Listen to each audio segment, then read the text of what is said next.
Fox 5 News starts right now. Dozens of people are displaced tonight after a fire rips through their Cobb County apartment complex. Good evening and thanks so much for joining us. I'm Tom Haynes. The fire happened at the Crestmont Apartments on Williams Drive in Marietta this morning. And tonight the power is still out for many apartments in that complex, and investigators tell people it's too dangerous to go inside. Fox 5's Jacqueline Schultz joins us now live from Marietta tonight, where firefighters are still checking for hot spots. Jacqueline? Yeah, they've been coming around, Tom, with their infrared detectors, trying to make sure that there are no embers that could light up throughout the night. You can see that investigators in the complex have gated the building. Residents want to go back. They want to see if their apartment is okay, if anything's damaged. But they have been told tonight that it is not safe to go in, and also there's no power for a number of units in this building. 2 days after Christmas and you get this. Crushing news right after the holidays. 23 people cannot go home. Some people lost their home. Our apartment was completely black, and he said he had to crawl out, him and his dog. Gino Bailey tells me he's glad his roommate made it out alive. Firefighters say around 9:30 at the Crestmont Apartments off Williams Drive in Marietta, they got a call. An entire unit was on fire. He said when he got out, he saw like a hole being formed in our roof. He saw water like shooting through the hole. I looked out and I saw the fire, so I told my family to get out, and then we saw everybody else coming out, so we just all waited out. Firefighters say they had to help at least one man in a wheelchair get out. Fortunately, no one was hurt. 5 apartments suffered damage. 5 others have no power. No word on the cause. Plenty of residents say they had to stand outside in the cold for hours, waiting to go back inside. They won't let us in at all. I've tried to go back and get my phone charger in just 5 seconds. They won't. They said no because they're afraid the roof's going to collapse. As night falls and firefighters keep checking for hot spots, some residents say they still can't go back home to see what's left. Investigators told them the building isn't stable. We don't know what's damaged and what's not in there. That's the frustrating part. The Red Cross says it's helping many of the people displaced have a warm place to sleep. No one was hurt. That's the blessed part about it. Unfortunately, it's right after Christmas, so I hope they'll be taken care of and everything will be all right. And investigators are still trying to determine the cause of that fire. We're going to have the latest on this fire investigation on Good Day Atlanta. But for now, reporting live in Marietta, Jacqueline Schultz, Fox 5 News. Okay, Jacqueline, thanks. In DeKalb County, fire officials say tires and car parts in the basement fueled a house fire in Dunwoody. It happened this afternoon at a home on Leisure Lane. DeKalb County firefighters say they even heard the explosions when the tires got too hot. Thankfully, the homeowners were able to get out safely. The cause of that fire remains under investigation tonight. Now to a Fox 5 News alert out of Lamar County, where police are looking for an escaped inmate. Christopher Carroll escaped from the Lamar County jail, where he was being held on charges of obstruction of an officer and theft by receiving. Police believe he stole a vehicle early this morning. It was later found in South Carolina. If you have any information on his whereabouts, you're asked to call 911. New tonight, a post-holiday warning from Conyers police. Officers say residents should break down any and all boxes and even hide them by putting them in a trash bag when getting rid of them. According to investigators, thieves often look for boxes with pictures of electronics or valuable items left out on the curb and then target those homes. Officials say they've seen a decrease in home break-ins since they've started warning of this, but an increase in car break-ins. When flat screen TVs first came out, it was a common practice for those boxes to be left on the curb. We haven't seen so much of that this year, and I think as a direct result of the packaging not being left out, we haven't had those thefts. Conversely, we have had quite a few vehicle break-ins where Christmas packaging was left in plain view inside of cars. Conyers police say they always beef up patrols around the holidays, especially in neighborhoods and near businesses closed for the holidays. An officer is recovering tonight after a chase in Fulton County. Atlanta police were assisting Fulton County officers in the call earlier today. We're told one of APD's officers crashed during that chase at Sylvan and Langston Roads. He was taken to the hospital with a cut on his forehead and is said to be in stable condition. It's not clear what started that chase. Dunwoody police are looking for a missing teenager tonight. They tell us 16-year-old Austin Allam was last seen on December the 18th leaving Dunwoody High School. Officials say Allam has medical conditions and may be without his medication. If you have any information on his whereabouts, you're asked to call Dunwoody police.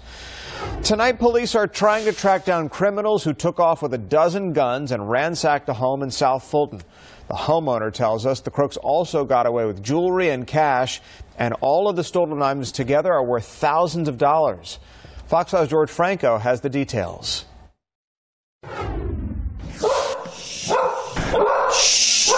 Paul McCord says whoever broke into his home while he, his daughter, and wife were away last Friday fed his dogs peanut and butter to keep them quiet. Do you have any weapons left? They took all the weapons. They got them all except for knives.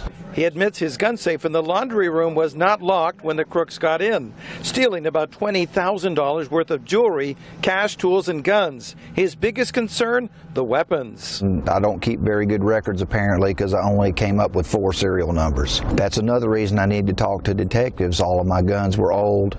They're easily identifiable just due to their age. McCord says since Friday he's been trying to meet with Fulton County police detectives primarily about his dozen stolen weapons, including a couple of AK-47 style rifles, an antique shotgun given to him by his father, a .357 Magnum pistol, and other guns. I haven't heard from the police. They haven't followed up and ask me anything. They haven't come process the crime scene. Well, the guns are on the street somewhere. Fulton County Police would only say the serial numbers from the stolen weapons have been entered into databases available to law enforcement across the nation.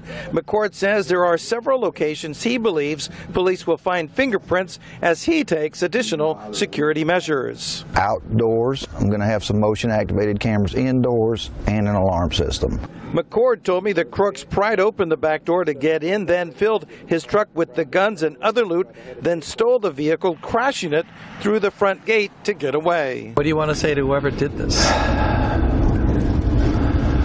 Turn your life over to the Lord before it's too late, because the person you're hurting the most is yourself. I'm George Franco, Fox 5 News.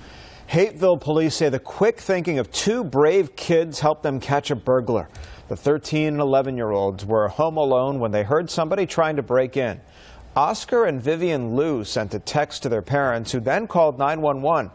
Officers quickly arrived and arrested the would-be burglar. Officers say that they caught him because of the bravery and fast action of Oscar and Vivian. Police delivered a recognition letter to the children to thank them.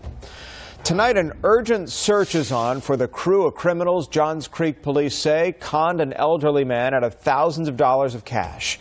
It started a couple of days before Thanksgiving. Police say the elderly victim was followed and targeted. Officers say that the first contact happened on a road in Duluth. A man and a woman with a young boy riding in a white Camaro flagged the victim down and told him they were friends of his daughter's.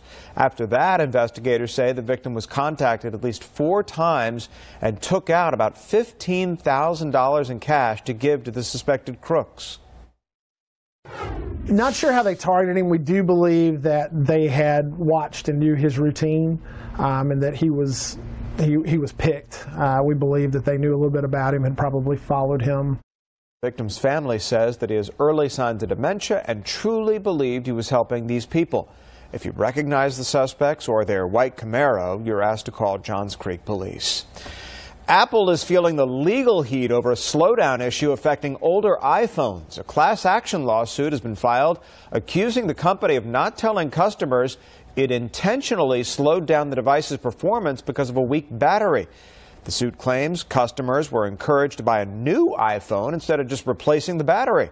3 other lawsuits on the matter were filed last week. Apple isn't commenting on the issue.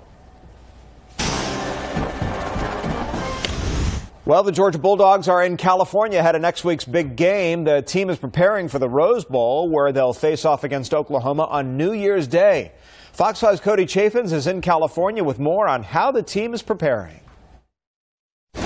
The Georgia Bulldogs got their work in today, had their first practice out here in California, and the temperature here in the low 70s, but that's much warmer than it has been in Athens recently, so the Dogs said they worked up a good sweat. Then it was time for the fun, and the fun today was a trip to Disney California Adventure. Both the Bulldogs and the Oklahoma Sooners were introduced in a big ceremony in downtown Hollywood here at the theme park. And then the Bulldogs were turned loose, allowed to go ride some rides, but what's better than a Disneyland resort? Well, how about a Disneyland resort on your birthday? And today just happens to be Nick Chubb's birthday.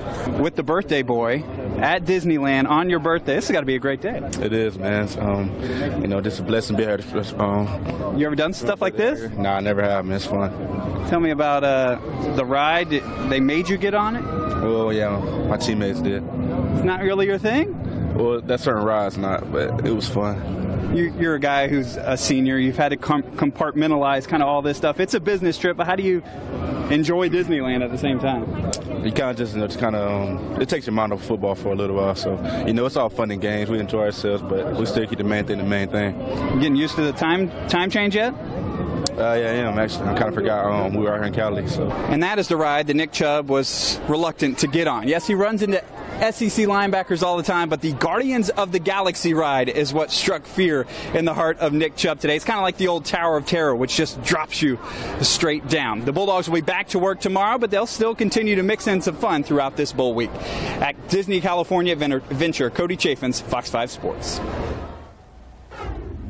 Well, let's turn now to the weather outside. Fox 5 Storm Team meteorologist Todd Borick is tracking some changes ahead in our weather, specifically this weekend and into New Year's Eve, where we may see a wintry mix, Todd. Yeah, and if we do see it, at least for right now, it's not quite known what exactly we're going to see and how much, but it does look like it may end up being a quick hitter, so it may not be a big event, but it'll be something out there since a lot of people will be on the roadways. Something we have to watch, still a few days away, a lot of changes between now and then. Let's take a look how things are shaping up outside. At Hartsfield-Jackson International Airport. Nice quiet night out there, and we're going to be dealing with those temperatures dropping down a little bit as we head through the rest of this evening into tonight. And temperatures looking quite nice out there. 37 degrees Atlanta, Canton coming in at 34, mainly in the mid to upper 30s, a couple low 40s. Farther south you are. Now temperatures are a bit cooler than they were at this time yesterday by anywhere 4 or 5 degrees or so, slightly warmer. Clouds have been holding on, and we're starting to see that colder air filter in. And we also have some colder winds, so that wind chill makes it feel like it's in the 20s. Look at Rome right now, wind chill factor of 23 degrees. And when we wake up tomorrow morning, area-wide, looks like those temperatures will have that feels like temperature in the 20s. So high temperature today, 44 degrees, 8 degrees shy of average. Sunrise tomorrow, 7:41, sunset at 5:38. And with that, starting to see the sunrise just a touch later each day now. Currently, downtown, not bad. 37 degrees. We still have that northwest wind at 8 miles an hour. That is why there's a bit of a wind chill. So for the remainder of this week, we're looking at a fairly quiet week ahead, at least in terms of your Thursday, Friday, and your Saturday. High pressure to our north. Just that little area of low pressure brought the precipitation early on for today. But for the most part, we're going to stay nice and dry. Now, we have a lot of cold air bottled up to our north.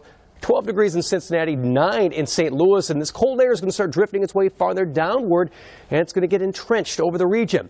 So when 2018 begins, we're going to be beginning with those temperatures well below average. And on top of that, we have a little wave coming through. Here comes Sunday, and the GFS model, the American models, hinting that we could end up seeing a bit of a wintry mix. But notice how quick this is. We see that by the time Sunday night rolls around, it is done.